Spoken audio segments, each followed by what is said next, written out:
Okay, this is a reaction video from Girl Gone London. 9 things I would change about the USA after living in the UK for 10 years.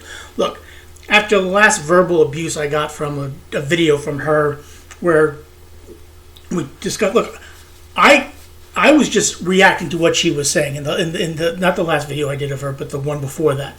I was just reacting to what she was saying. Okay, that's it. Okay, I had somebody said the guy's been there 4 days, says he knows everything about living in London. No, I don't. I'm just reacting to what she's saying. Now again, I don't know why I'm doing this. I don't know why I'm setting myself up for abuse again, but here I am. 9 things I would change about the USA after living in the UK for 10 years. Let's see what Girl Gone London has to say, and let's see if I get another verbal tongue lashing from you Brits. Let's see what's going on. American rest stops are where all your dreams go to die. And maybe you. You don't need to FaceTime anybody else. You don't need to see them. Just call them. We don't need to see. You remember what they look like. Hey guys, welcome back to the Girl Gone London channel. If you're new here, my name is Kaylin. I'm a dual UK and American citizen, and today I am talking about my controversial opinions about America, or the things that I think America should change after having lived in the UK. There is a UK version of this video to check out as well. And also, please know that this video is not going to be addressing things like guns or healthcare, because those things are so obvious and so done in every single video. Yeah, and I already spoke about them. I reacted to them and got verbally abused by them. But let's hopefully it's not anything controversial like that. I would appreciate it because, like I said, I just reacted to what she was saying. That's all I did. So these are kind of like my more in-depth and kind of silly, controversial things I feel should change about America. Number 1, the banking system in America, dumb. Now, I worked in the bank. I used to work the bank for 7 or 8 years in the U.S. banking system.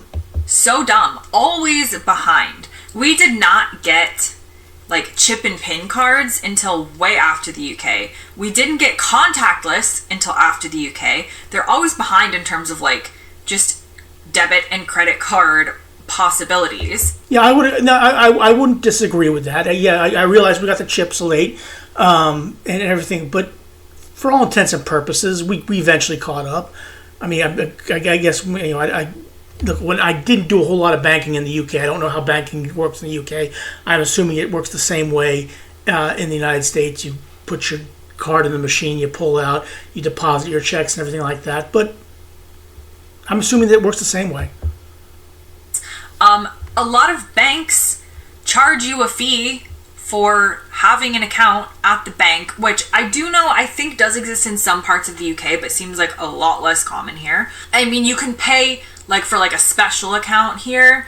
But well, if she's talking about fees to own a bank account, yes, there is a fee to own a bank account. Okay. However, there are ways to avoid paying the fees if you have a bank account in the United States. Okay. Have a certain amount in, have a direct deposit going in, things like that. There are ways to avoid the fees. But in America, a lot of just basic bank accounts have a fee if you don't do 86 different transactions correctly or have $8 million in the account. No, it's like I said, it's not like that. Okay. Again, like I said, when I worked for JP Morgan Chase for 7 or 8 years, and it was basically if you had a direct deposit going in, you avoided the fee. If you had X amount of dollars in savings, you avoided the fee. It was something like that. Now, I'm not saying that the banks are in the United States businesses. Okay, they are there to make money. That is what they do. Okay, now in UK, I don't know if it's free bank account. If it is, God bless you. I love it. But in the United States, they are free. You can avoid the fees if you can do certain things with your bank account. And also, you can't move easily. You can't move money easily from one person to the next from different bank accounts in America. Blows my mind, having lived in the UK. Somebody was like, oh, well, just pay me back. I'll give you my account number. I'm like, what? How am I going to put money into your bank when we don't have the same bank? And they're like, you just transfer it. I'm like, between different banks? And they're like, yeah, you can. Now look, my father banks with PNC, and he sends money to me on a regular basis. I bank with Chase. He sends money to me on a regular basis. Okay, not on a regular basis, but if he needs to send money, that's how he does it. Okay, I don't know what she's talking about here. Okay, now I know there are. Now if she's talking about you have to own both bank accounts, that may be what she's talking about there. But yeah, that is something which I do not understand a great deal about. Is why you can't just give somebody a bank. Now you do have things like Quick Pay or Zelle where you can basically just send money between bank accounts to people. You can do that. There's a way it's done. It's just not the way she's talking about. You can pay money into a British person's bank account if you have two things known as their account number and sort code. Easily done. It's routing number and account number in the United States. Most people like pay bills or just pay people back for stuff or pay for. It's just easy. It's so easy. There's no fee. Easy. In America, they're like, oh, well, you owe me like $20 for the dinner that we just had. So like, I can like send you a PayPal request. I'm like, why are we pay? Again, you don't have to use PayPal. You can use Zelle. You can legitimately send money between bank accounts. Okay, it is possible to be done. I don't know exactly what she's talking about here because I worked at the bank, and there is a way to do it. PayPaling or Venmoing is the kind of like cash or money transferring app in the US. Like we need a separate app to transfer money between banks. And in the UK, it's all just baked in. It's all just easily done. So American banking, it's so annoying, and I feel like we really need to get with the times. The UK is way ahead of the US when it comes to banking. Okay, the next controversial opinion. This is honestly the dumbest controversial. I don't know. Is this controversial? I think Americans should eat. So there are fries in America called chips in the UK. So that's what I'm talking about. I feel like Americans should have more opportunities to eat them with meals. Now, I know you're going to joke in the comments and in your head and whatever about how Americans don't need to eat more fries. Like, okay, overall, yes, I get it. However, hear me out. Here in the UK, it's very acceptable to eat chips or fries with so many different things. Like, so many different meals, it just makes sense. For instance, pizza. Like, pizza and fries is a very acceptable combination for dinner. You can get, if I went to Pizza Hut and I ordered pizza, I can get fries with them. I can get fries with my Pizza Hut. I can get fries with my chicken wings. I can get fries with my steak. I can get fries with my fish. I can get fries or chips with anything, pretty much. In America, it's not. In America, if you have pizza, you don't have fries because they don't go together. British people also eat something, and everyone says I say this incorrectly, but it's called like a chip buddy. I know people say I say buddy because I don't say the T, but it's basically a French fry sandwich. And I'm not saying that everyone like eats this for lunch, but it's like something that people... No, I think I know what you're talking about, and I think I've seen it before. It is something we don't have in the United States. I know there's a place up in Cleveland, which is Delicatessen, where they put the sandwich and they put the fries on the sandwich. You can eat the meat and the fries together on a sandwich. But no, not fries on a sandwich. That is something we don't do in the United States. Look, I'm all for it. I have no problem with it. It's not something I do, but it's something I'm for. I have no problem with people doing that. Well, can enjoy, have probably heard of. Putting French fries in a sandwich, genius. Why do Americans not do that? Americans, I feel like we limit the number of things we're willing to eat fries with, and I just feel like we should expand on that, because if I could eat one food for the rest of my life, it would be fries or chips. That's definitely what I would land on. I mean, when I was in England, there was a grocery store, and there was a frozen food section in the grocery store, and it had called it chips, and I was like, chips, like potato chips, is what what you call crisps. But okay, look, I'm all for that. I have no problem with that. It's perfectly reasonable. And so I feel like in the UK, I just have so much more opportunity to eat them with all kinds of different meals and not look weird. Whereas in America, if I order a pizza, they're going to think it's weird if I also order fries. And I think that we should change that. Okay, next thing, American rest stops, like off of a highway or motorway. Okay, rest stops are basically there for pee breaks. Okay, bathroom breaks. That's really all they are. Yeah, they have vending machines there, but I don't know what her problem is with that, but they're basically pee breaks. Horrible. Awful. I moved to the UK and I went to like a UK rest stop. I would go on a date in some of them. Like, they will have like full restaurants sometimes. Usually very clean.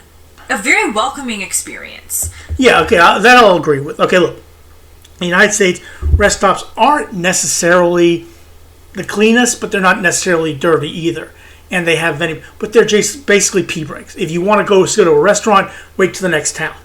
But as far as, look, if there's a rest stop. When my sister lived in Buffalo and I went up there to Buffalo, you could pull over to the rest stop and go up into like this area where it had very clean. They had shops, they had restaurants, things like what she's describing there.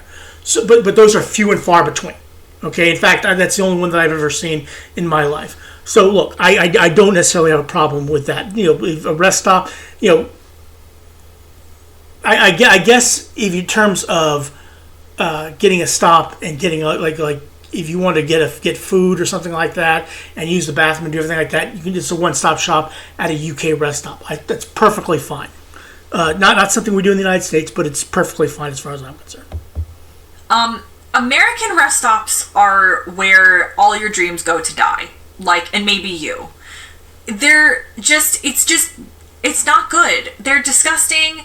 There's a couple, like, within the US that are like, oh, America's, like, best rest stops. They're not. They're not anything compared to a UK rest stop. It's going on a trip in the UK. I look forward to needing to go to the rest stop. I really look forward to it. Like, there's also one, is it called T-Bay? Yeah. T-Bay, is that how you say it? There's one when you go up to the north of England. So, like, genuinely, I would just go there on, like, a staycation. I'm like, just take me to T-Bay services.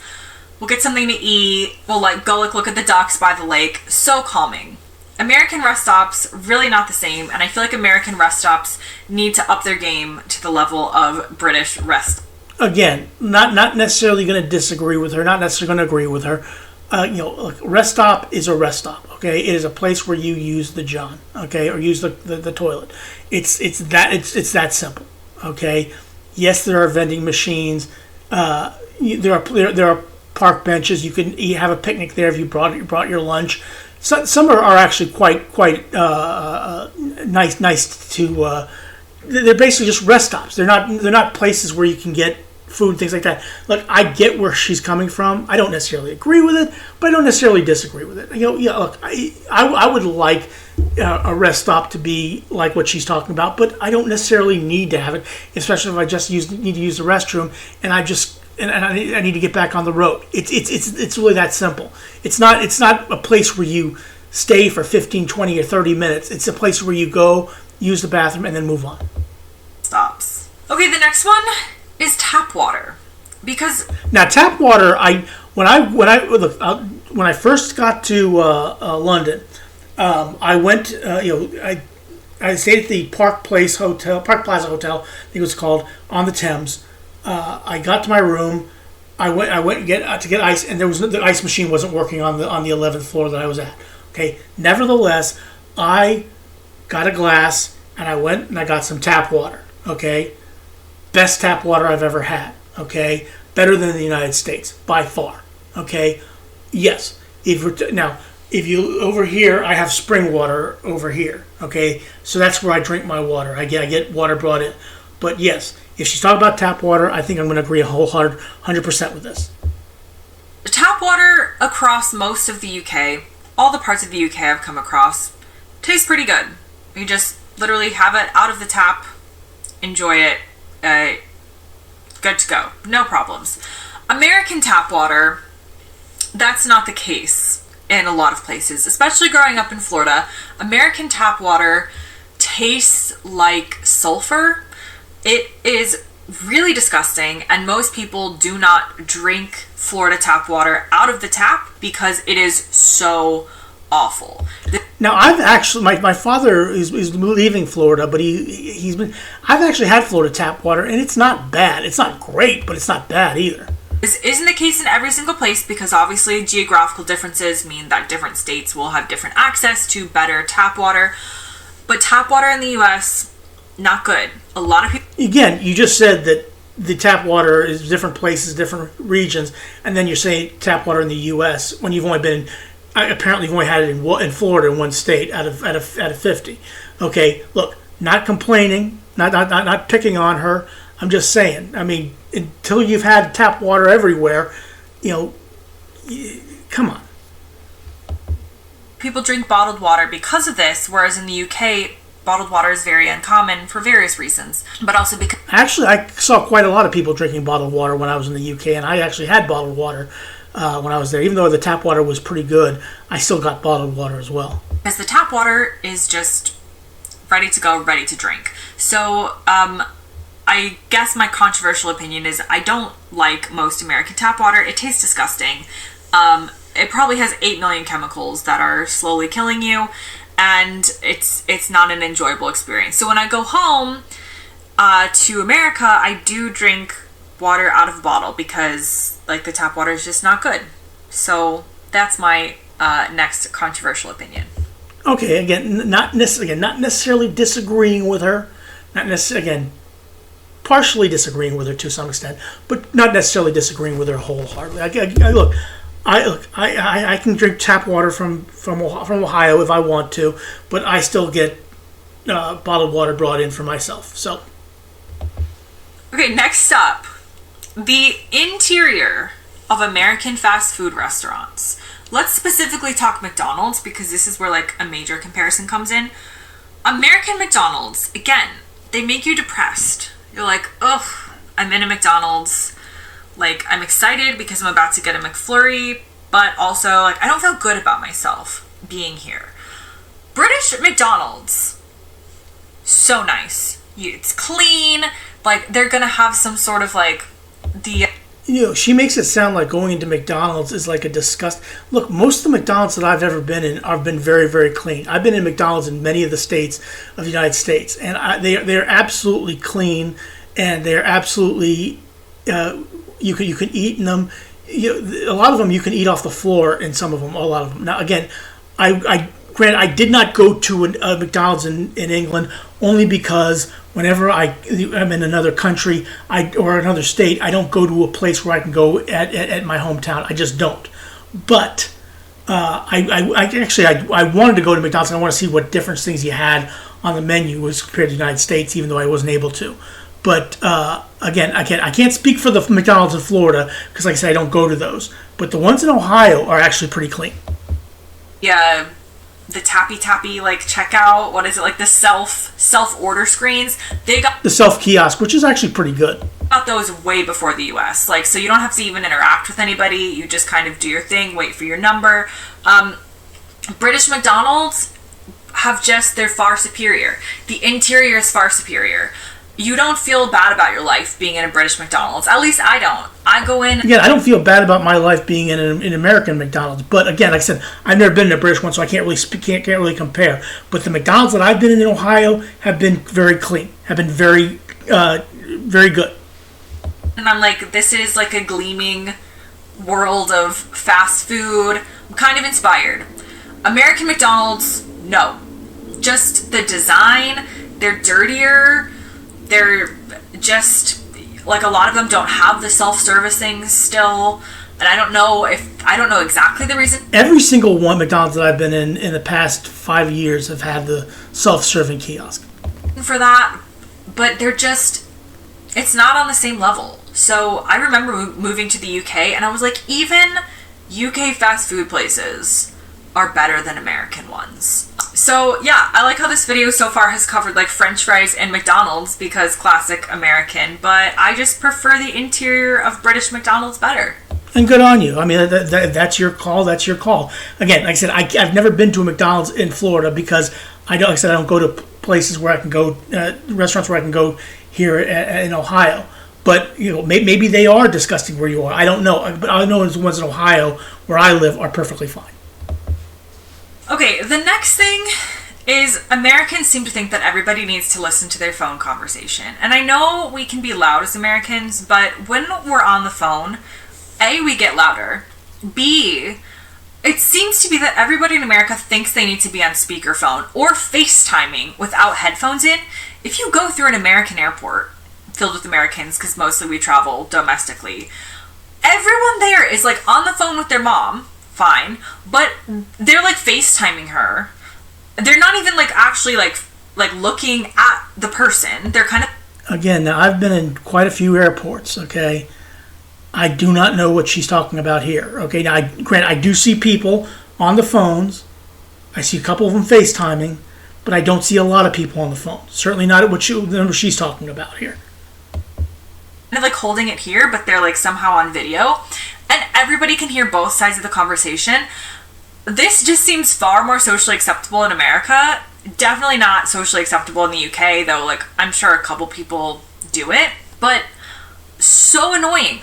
Well, I say annoying, but like sometimes I do want to hear the other side of the conversation because I'm nosy.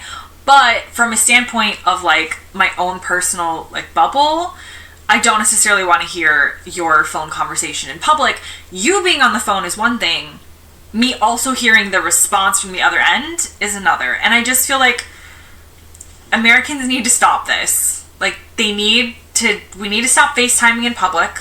You don't even need to FaceTime people. You only do that when, like, you haven't talked to your grandma in, like, 3 months and you want her to remember what you look like. Or, maybe you're on the phone with, like, your significant other that's, like, long distance. Like, you don't need to FaceTime anybody else. You don't need to see them. Just call them. We don't need to see, you remember what they look like. So FaceTiming in public or having someone on speaker in public, very American thing. Again, I really don't know what she's talking about here. I haven't seen a whole lot of that. I'm going to be in the airport on Wednesday when I fly out to Los Angeles to visit my cousin. I will look. I will see if she's correct. But I really don't see a whole lot of that in American airports. Usually people are just sitting around waiting for their plane. I don't see a lot of people having long conversations, which I can hear, or they're FaceTiming somebody where I can hear. I just don't see that. Hate it. Like, please stop doing it. Okay, my next controversial opinion about America is that security at American airports is so weirdly slow and inefficient. Now, I've been through security in England, and I've been through it in the United States, much more in the United States than in England, obviously. Now, I went through security at Heathrow, and it was okay. I mean, it wasn't necessarily fast, but it wasn't necessarily slow either. Now, when I arrived in Boston, I had to, and they told me about this at Heathrow, get my bag and then recheck it and then go through security again. And in Boston, it seemed a little bit more efficient and a little bit faster, okay? Now, if I compare it to, say, Columbus and Heathrow, I thought Heathrow was better than Columbus, okay? But then again, I also have TSA pre-check, which enables me to get through faster. But I didn't do TSA pre-check on the way to, so I went through the regular line at Columbus, okay? And I thought that Columbus was a lot slower and much more inefficient than Heathrow, but Boston was much more efficient than Heathrow. But again, like I said, that again, I can't really, I don't. In Florida, it's not too bad. I mean, I've flown out of Florida several times. So, living in the UK, I go through some of the world's absolute busiest airports. Heathrow, Gatwick, like London airports are funneling people through. I don't wait that long in a security line typically in a UK airport. I'll go to an American airport. It could be like Tulsa, Oklahoma. I've never been to that airport, so people are going to be like, that's the best airport. I could be in some random American airport, like 10 people flying through, and it takes an hour to get through security. It's the same. Is it the same security process? I think it's roughly the same security process, like, between countries. It's not entirely different. It's not like the UK just completely waves you on through while America is doing, like, a full body search. Like, it's roughly similar. Some people will get called out of line, whatever. But the UK is just so efficient, typically, with airport security. I know, like, not all of the time, not every single time you're going to tell me about the time you waited for, like, 4 hours at Luton. Like, I get it. But in general, American security just seems to be almost always so slow. Why? Someone answer this question for me. Let's speed it up. Like, let's get a system. Let's update some. Look, the system in the UK was similar to the system in the United States. There was no difference. Okay, like I said, Heathrow was in the middle for me. Columbus was slow. Boston was fast. Okay? Heathrow was in the middle. Okay? Again, it's one of those things that is what it is. I get what you're saying, but they're doing the same things. I can't really say that London was poor. It wasn't poor by any stretch of the imagination. Neither was Columbus, for that matter. It just was what it was. And I'm sure there are people who are going to say, well, I went through Boston and took me. I get it, okay? Not everything is the same, okay? But to sit there and say just basically like a blanket statement that London airports are faster, or maybe they are, I don't know. But the only thing I can say is Heathrow was in the middle for me. And again, I'm going to find out on Wednesday when I go through Columbus. Again, I'll be pretty bored. I'll be TSA pre-check through both ways, so it'll go a lot faster for me. I'll just go through the TSA pre-check. I'll empty my stuff out, walk through, and then go right on through. It'll be an early morning flight. Let's figure out why you have to be dropped off 8 hours early at, like, the Tampa airport. I don't even know if there's an airport in Tampa. You guys, I'm just making stuff up for this video. But you just really have to plan your time really, really well when getting to an American airport, because the security is probably going to be slow. In the UK, yes, you do. Obviously, security it takes how long it takes, but it just always seems faster in the UK. Next up, American Thanksgiving food. And this pains me to say because I feel like I am betraying my country. Well, I don't know because I don't believe you guys celebrate Thanksgiving in the UK. I don't understand most American Thanksgiving food. I think most of it looks like it's already been eaten, number one. And number two, it's like, this is like the day. This is like the day. Look, I actually had some of the UK. I had a sandwich when I was in the UK that looked like it was already eaten. I mean, I don't know what she's getting at here. I could be wrong. Look, again, it was still good. Don't get me wrong. I wasn't complaining about the sandwich. It looked like it was eaten, but it was still a good sandwich. Day of the year when we're like, we're going to eat as much as humanly possible. But, like, you kind of choose, like, weird things that you wouldn't eat other times of the year. And, you know, I made it. Let's see, turkey. We had turkey, mashed potatoes, corn. We had green beans. We had cranberry sauce, macaroni and cheese. I mean, it seems reasonably that we eat those regularly throughout the year.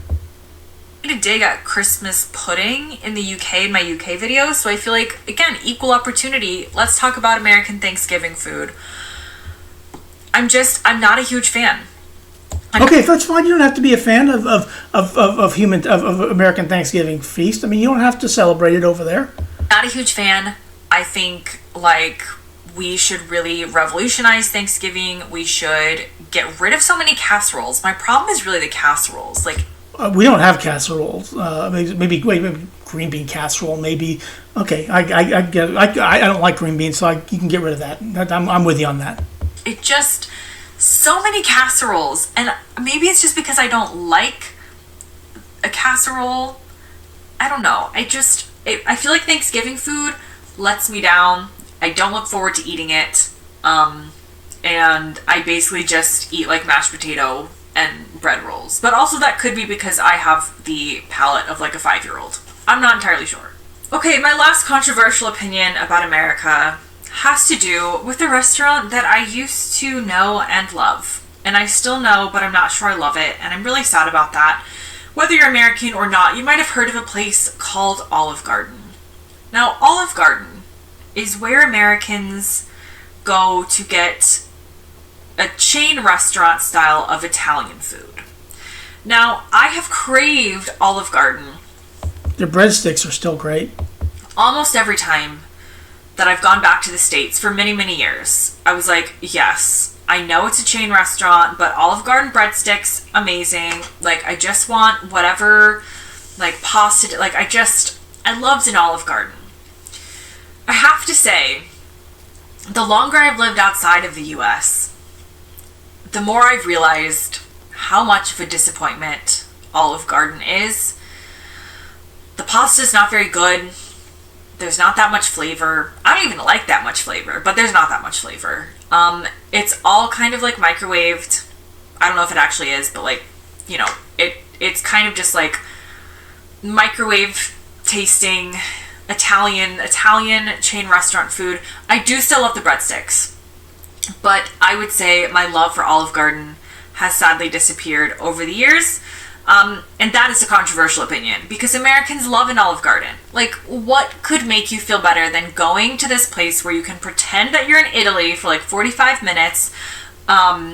It feels like you've traveled to like Naples or Venice or somewhere, and you're just enjoying like this like authentic Italian food. But no, you're in like the suburbs of Oklahoma, and you're just like eating sad microwaved lasagna. And so I'm sorry, Olive Garden, never gonna sponsor this channel, and this will get the Americans like really coming for me in the comments. I'm sorry, I've tried to love it still, but I just can't. What does that have to do with living in the UK for 10 years and not loving the Olive Garden? Okay, that brings me to the end of this video. I realize this video and the UK controversial opinions video, they've been unscripted. They've been slightly unhinged. I've maybe been too honest about my opinions on the internet. Should probably rein it in more. But I would love to know what you thought about my opinions about these American topics in the comment section. Do you have any controversial opinions about America? Again, your comments on guns, healthcare, whatever, they're not that interesting in this video. Like, we can talk about those in other videos. What are the kind of more off-the-wall controversial... Well, the only thing I don't understand is why you're talking about the Olive Garden with the UK. I mean, when I was in London, I did not see an Olive Garden there. Maybe I missed it. Okay, maybe Olive Gardens in the UK are much better than the United States. I don't know, but I don't know why you brought that up. But nevertheless, that looked like I said, all I'm doing, I'm not saying that I know everything about the UK. All I'm saying here is that I'm just reacting to what she's saying. Okay, and I don't necessarily disagree with everything that she says. Okay. I'm not saying I'm an expert on England. I loved England. I loved my time in England. Those 4 days were the best 4 days I had in my life in England. I got to see my beloved Arsenal play. They beat Chelsea 1-0. I love my Arsenal. Please click like, share, and subscribe for Girl Gone London, as well as for me. I would appreciate it. I really would. Please, thanks very much for watching. Have a good rest of your day.